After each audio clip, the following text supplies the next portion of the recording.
It's really cool. Our product is something that's just, it catches like wildfire. And for us, we were the leader in launching the category of safe tech for kids.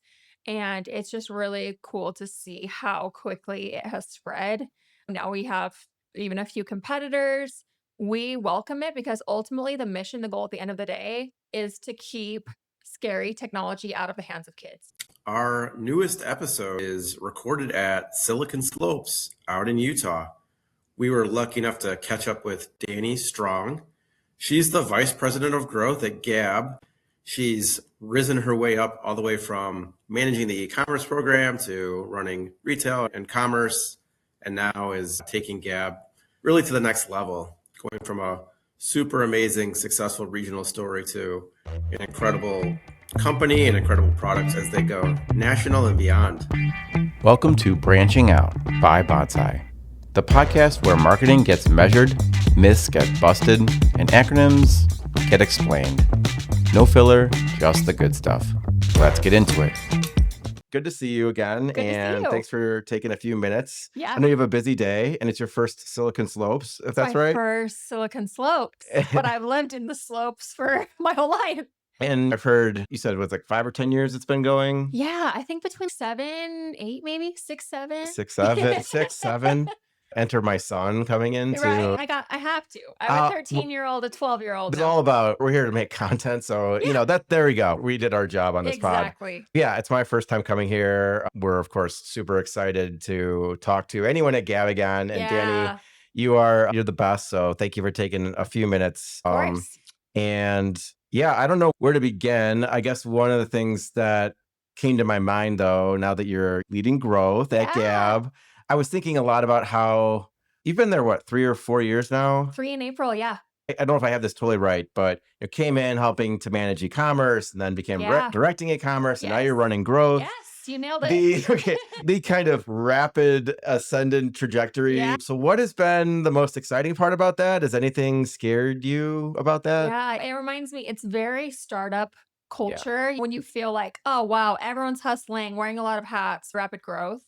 I've seen that happen in my career, just even at Gabb and then Gabb in general. It's really cool. Our product is something that's just, it catches like wildfire. And for us, we were the leader in launching the category of safe tech for kids. And it's just really cool to see how quickly it has spread. Now we have even a few competitors. We welcome it because ultimately the mission, the goal at the end of the day is to keep scary technology out of the hands of kids. I'll get to the product a little bit later because I've got a lot of thoughts, Yeah. all of them effusive. But when did you obviously became big here in Utah first? Yeah. When did do you remember when it hit you or Gabb? Oh man, we're big here. It was literally 2020. Yeah. They launched late 2019 before I had come, but they launched in August of 2019. And it sounds like literally within 3 to 4 months, they were already like, oh boy, this is exploding. We've got to get some headcount, maybe a new office. Yeah. There was a lot happening very quickly. I think, and you tell even the shortest bit about Gabb as a company and a story and what its mission is. And I think any young parent, it instantly, I know my reaction, your eyes get big. You're like, oh yeah. Oh, I can understand it. Like Yes. you're thinking about your children and tech will interact from Yep. the time they are crawling. And no surprise, I know that one of your many initiatives that you are working on as Gabb continues to grow, ascend, and to some degree grow up and become big everywhere. I know you're getting Gabb's not just direct to consumers. You are also now reaching new people through Amazon. Yeah. There's going to be, I don't know how much you can share or say, but the journey into retail is beginning. I know you're leading that. Yeah. How's that going? It's been really awesome. The first week I started at Gabb, I came on to put us on Amazon. Yeah. And that was my first week. It was like, no pressure. First week, let's launch on Amazon. And Amazon has been huge for us. It still is a very big part of our business. Love the rapid growth we saw. We knew we could also branch into other marketplaces. We're also on Target. We're also on Walmart.com. Both of those also been very successful for us. And then retail's hard. Yeah. And it's don't call us, we'll call you. So when we got the call, it was like, oh, wow, this is a lot of pressure. I'm Mhm. ready. Can we do this? And we were like, retail is so important to us. We're making it happen regardless. So many companies, I think, that are probably here at Silicon Slopes are hoping and planning and dreaming maybe one day to get brought on Yes. by Amazon or others. You obviously were brought in and clearly nailed doing it at Gabb from your first week. Thank But you. it makes me think about, what advice do you have for folks who are maybe looking down the road, hoping they can get their products distributed there one day? Yeah. What advice do you have for them? I think diversification is super important. Okay. It's very important to diversify, but not too quickly. Okay. You want to diversify first, you have to nail your D2C or you have to nail your B2B. That has to just be solid and dialed. You have to do it really well. Your customers really have to trust you. You have to have really great loyalty and trust with them. Then I would suggest start mixing in a channel. Throw in an Amazon, a Walmart, a Target, a Best Buy, or depending on that's for consumer electronics. Yeah. You Yeah. could also do a health food website like a GNC.com or something if you're Yeah. in that space. But getting one or two additional sales channels, and then you have to crush those and you have to do really well on those. But if you've already started on the D2C B2B side, usually it's very easy. You adapt what you've learned and the data you have, your learnings, and you're going to put it into those channels, and then it's a lot of good vibes and prayers and Has Gab hoping it learned comes your anything way. early from your first foray into the physical retail spaces like Walmart or other places? We are learning literally constantly, even in this retail launch in Walmart. And I just want to be clear. So not everyone runs to Walmart to go get one. We're in very select stores. So don't run to your Walmart. It might not be there. Yeah. But with this test, now we've even learned just a lot of really great insights with that launch into retail of, oh, maybe we need to make this first. We thought it should be more top of funnel. Hmm. And our messaging was very top of funnel. And we've quickly learned, okay, we want to actually, in our next reset of displays and content into the stores, we actually want to make it more mid to bottom. Yeah. So, yeah, constantly learning and constantly wanting to make pivots. But in retail, there's only certain times you can make those pivots. On your site, you're like, oh, this is great. We learned this, flip the switch, change this. Retail, they're like, no, this is how it is for the year. And you're like, oh, so you're like back pocketing all the stuff you're going to do when you get the next chance. I don't personally know the specifics of how some of the consumer electronic space plays with, I guess, a friend and a bit of a mentor for myself, Jim Lisinski, former leader at Google. He's a big, huge, successful brand builder, Yeah. wrote this Zero Moment of Truth, which was all about, yeah, like winning the shopping aisle experience, Yeah. which is, I think most people think of shampoo and food and that kind of Yeah. stuff. But I would assume there's probably a lot of similar learnings and Oh, dynamics that play out in yes. your world of, yeah, store conversion rates are not like online, and people It's are very there, different. they're deciding, they're comparing, and they're buying. It's very different. Yeah. When Walmart told us some of, oh, so this is the sales you'd expect. This is what we want to see. We were like, oh, this seems pretty achievable. Yeah. It's just so interesting because like the digital space of an Amazon or a Walmart.com or a Target, it moves so, so quickly. Yeah. You think of a parent going into a Walmart and looking at a cell phone. So a higher price point, Yep. a bigger decision, sometimes a contract. This is a purchase that they are going to go and mull over through time. Yeah. Then they're also going to go online. They're going to check reviews. There's a lot of thought that comes into it where, you go in for toilet paper, Yeah. you need it. It's Then you have a need. There's not any putting it off. And then you're picking which brand you like, but you're buying. It's high consideration. It's a bit Yes. discretionary, but as you got to get back to that wide-eyed moment as a young parent, it's weirdly urgent It is. in a way that I think most any other consumer electronic investment is. Absolutely. Yeah. Yeah. And we really pride ourselves in just being a safer option. Just, it's not perfect. It's Yeah. never going to be perfect, but it is a safer option for your child than a completely unlocked phone that you have no idea. Are they being bullied on social media? Is there maybe sextortion happening? There's just so many things that can happen. And so being able to offer a safer choice, we're really proud of. Is there anything you're excited to see at Silicon Slopes, the conference? It's a couple days. I know it extends into even the weekend. I don't know if it's you're. a big, Yeah, big yeah. summit. Yeah, I'm actually very excited to see. I love seeing new and upcoming brands. Yeah. I feel like I'm fairly plugged into I'm literally in the Silicon corridor. That's where Mhm. Gabb's headquarters is. You come to a conference like this where it is very local heavy often too. And Utah is such a great place of innovation. So I really want to meet people and see what the next big things are that are coming. I want to double click on that. I appreciate Utah letting, an outsider like me come and hang out today. Chicago. But so serious question. So again, like there is a great ecosystem of talent, companies, Yeah. technology in Utah. This conference is like obviously one of the many manifestations of that. It's probably not a surprise, right? Like a lot of local ecosystems are trying to not just promote the tourist side of the city, but the commerce. The Chicago is very much trying to build there's a ton of great companies and talent and stuff in Chicago. I know other regions, I'm sure the same. I think Austin's come up a lot. I'm sure there's similar scenes in Boston, and we all know in a lot of ways, I feel like a lot of folks are trying to replicate and build on the success of Silicon Valley. And then Utah being, I think, in my mind, clearly a model for how this works and works really well. Yeah.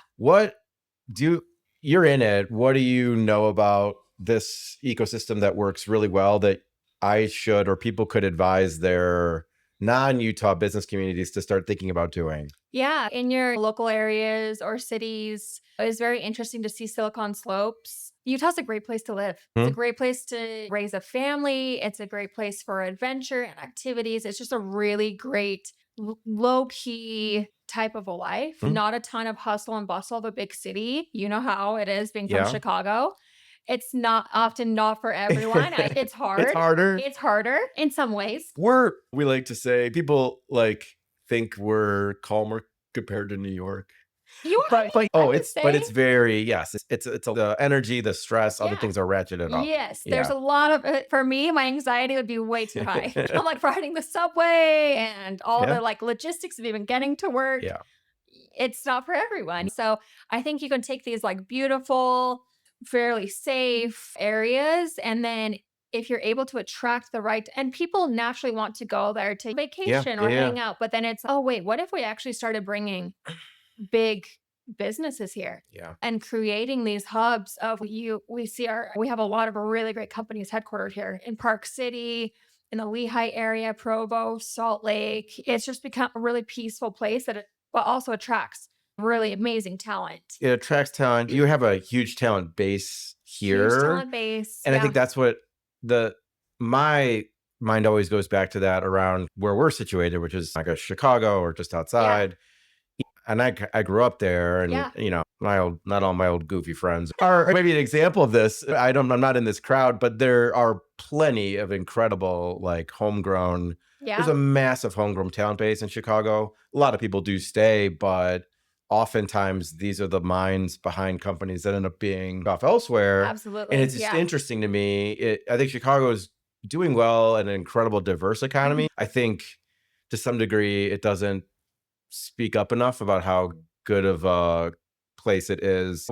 One thing that happens to me all the time is people will come who have maybe never been, and there'll be this perception of what they thought Chicago was based on what people say elsewhere. And then they're like, they have this incredible experience, and I couldn't believe how nice this was or that was, and the weather. And then as a local, you're like, you're not, you're like, yep, it is. I live here. You're just used to it. But why we let that message get lost, I wonder. I would hope one day we do better at that. Because it's too focused on the business. Yeah. And not even as focused on the heart. Yeah. But when you have that nice balance, it's, you can go. The first time I went to Chicago was at a conference, and it was like, this place is epic. There is delicious food on every corner. You're not just bombarded with chains. It's like actual unique, epic restaurants, epic coffees, just so incredible. You're walking Magnificent Mile. Yeah. And it's just parks and history. And I'm like, I can literally see why people want to live here. But I think sometimes it can be overshadowed with just business. Dollars. You led with the place of it, right? Yeah, I asked, why Utah business? And you're like, think about this as such a great place to be. And I think you nailed it. It needs to be talked about more. Yes. There are a lot of great places. For sure. And I think they get sucked into, my personal take is they get sucked into trying to sound like somewhere else because somewhere else has more fame, maybe, maybe bigger companies. I won't name specific places, but we all know what they are. Yeah. But not them. And that's an And it's advantage. okay. And it's There's also positives great. to that. Anyway, I could talk all day about this. I know you've got other You're interviews to so get good. You're to. so good. So I'm excited to find out what I learned and love the most at my first slopes, and I'll report back what I find. I want to talk a little bit more about Gabb before we go. So Yeah. you've teased us a little bit. Do you want to take a minute or two of, yes, the business success story of Yeah. Gabb and it took off, but maybe just, again, just for folks who maybe haven't heard about you Yeah. guys, Sure. what you do, why you do it, and what's next? Yeah. So Gabb started in 2019, started with a phone, and it was a safer phone for kids. So a phone that had a very basic locked down, they're called dumb phones in a way. You Yeah. might have heard of the phrase dumb phone, where it's like it can't do much, but it can call and text mom and dad. And that's really important, and it can also track their location. So from there we branched into a more advanced, we branched into a watch next. So Mhm. the watch was very great. We recommended for kids up to 7 or 8 years old. This, they can call, they can speech to text. My daughter has one and uses it, and she can't even read, but is able to like voice text me, which is so helpful. Yeah. I can see where she's at coming home from school. I can do safe zones, so it'll alert me if she leaves too far from a different area. Gives a lot of peace of mind as a parent. And then our phones are also really amazing. They offer just safer ways of communication. So it's going to help alert to maybe explicit content that your child gets sent, or maybe a spam link gets sent to them. It's going to help you be alerted if your kid is being bullied or if they are doing bullying. Yeah. But also giving the child enough privacy too, to where mom and dad aren't reading every single message, just Mhm. alerting to the things that are like, oh, maybe you might want to be aware of this. And then letting the parent then be able to say, I want to have this conversation. I want to talk about this further. But helping give more peace of mind and helping you feel like there is a safer option than just a fully unlocked phone.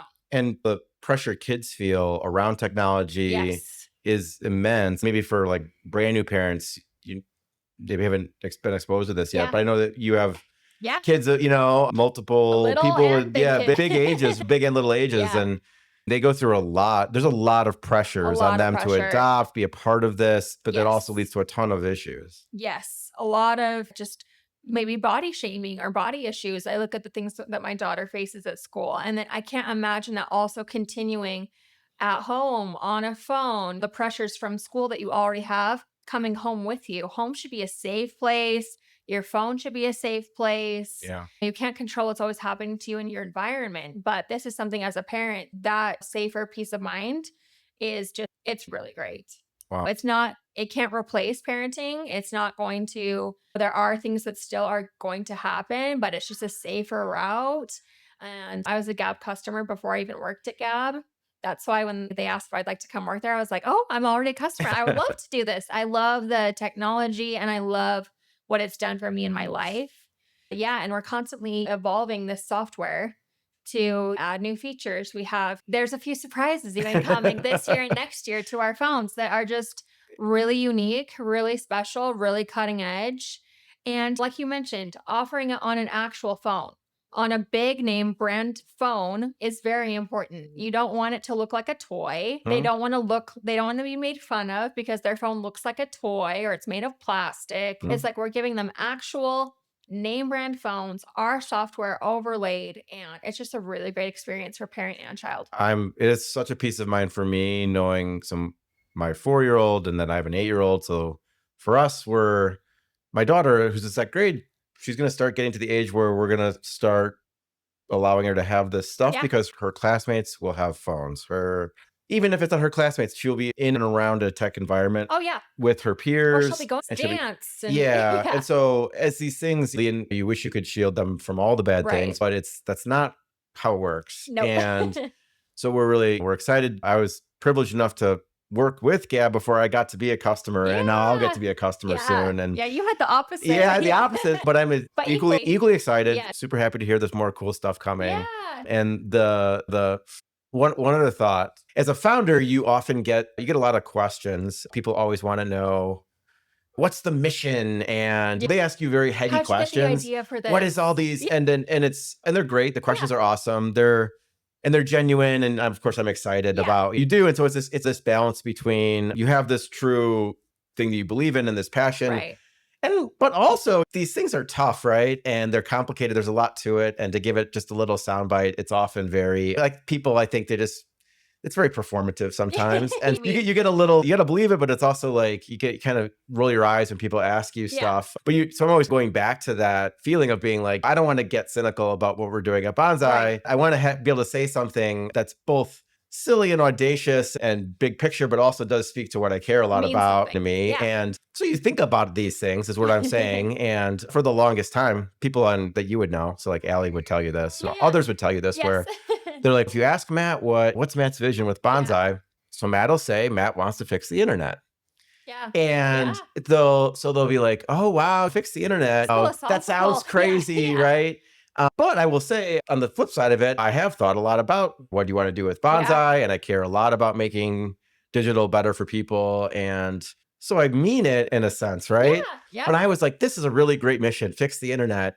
But when we started working with Gabb and it kind of became clear to me early on in 2022, 2023, I'm like, oh my God, they're fixing childhood. That's a better mission. I'm like, I had a great one, but that's a mission. It's really cool to have mission-driven companies. Yeah. And we all are just our little Lego. Yeah. And everyone is putting their little Lego of hope and goodness and fix this and better this. Yeah. I'm always like, we're a little Lego and making the world a better place. That's how Bonsai is as well. Thank you. I'm blessed to work with you all. I know my team is too. What you guys do, it's not an act. You guys are genuine. The business is awesome. I'm excited to spread the message about Gabb.